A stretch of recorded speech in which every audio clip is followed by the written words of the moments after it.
Cristiano Ronaldo achieved a new mark of goal-scoring greatness on Thursday, and he received the message of a lifetime from the man he passed on the all-time international scoring list a day later.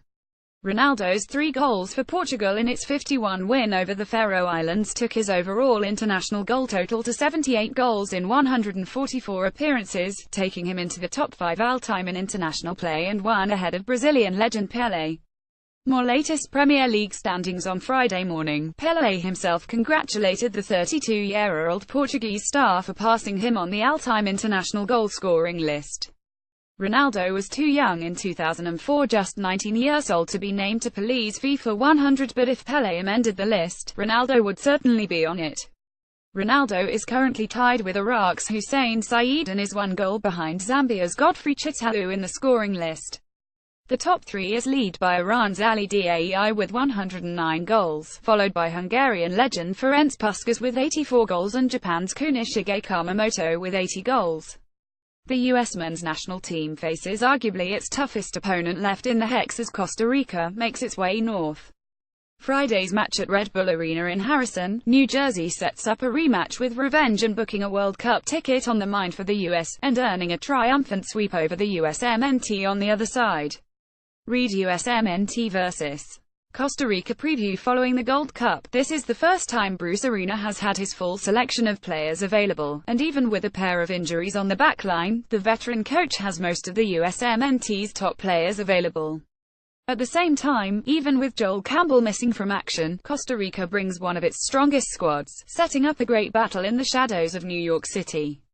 Here's a look at 3 key battles on the field to keep an eye on in tonight's USMNT vs. Costa Rica match. Florence, Italy. Italy's preparations for a World Cup qualifier against Spain have taken a big hit following an injury to top defender Giorgio Chiellini. The Italian Soccer Federation says Chiellini injured his right calf in training Friday morning and left the team, meaning he will miss both the game in Spain and another qualifier against Israel on Tuesday. More Serie A scores. Schedule. Italy plays Spain in Madrid in a match that will likely decide which team qualifies automatically from Group G. Both teams have 5 wins in addition to the draw between them last year in Turin. The loser could go into a playoff. Chiellini was expected to start the match against Spain alongside fellow defenders Andrea Bazzali and Leonardo Bonucci. It wasn't immediately clear who will replace him. For the 6th consecutive year, Premier League clubs broke the bank to bring in new signings. According to accounting powerhouse Deloitte, Premier League clubs spent a record of around $1.81 billion in transfer fees, including $271.85 on deadline day alone. Amazingly, this total could have been higher had deals for Thomas Lemar, Alexis Sanchez and Ross Barkley gone through, among others.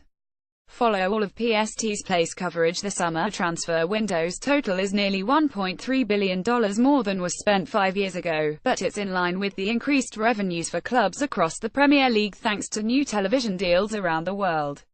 According to Deloitte, most clubs spend 1/3 to 1/5 of their revenues on transfer fees, and this summer it was around 31% of revenues were spent on transfers. Manchester City led the Premier League with $278.3 million spent on transfers this summer. Man City, Chelsea, Man United, Everton, Tottenham and Liverpool combined to spend approximately $1.109 billion in the transfer market. Arsenal, Stoke City, Burnley and Swansea City all finished in the black. When analysed in the context of generating record broadcast, commercial and matchday revenues, Premier League clubs are spending well within their means, Deloitte Stan Jones told the BBC. While the transfer record for a single player has again been broken by a major European club, the Premier League's clubs enjoy an unrivaled depth of purchasing power, as a result of the league's relatively equal, and transparent, distribution of broadcast revenues. Wayne Rooney is back in the headlines again, and it's for all the wrong reasons.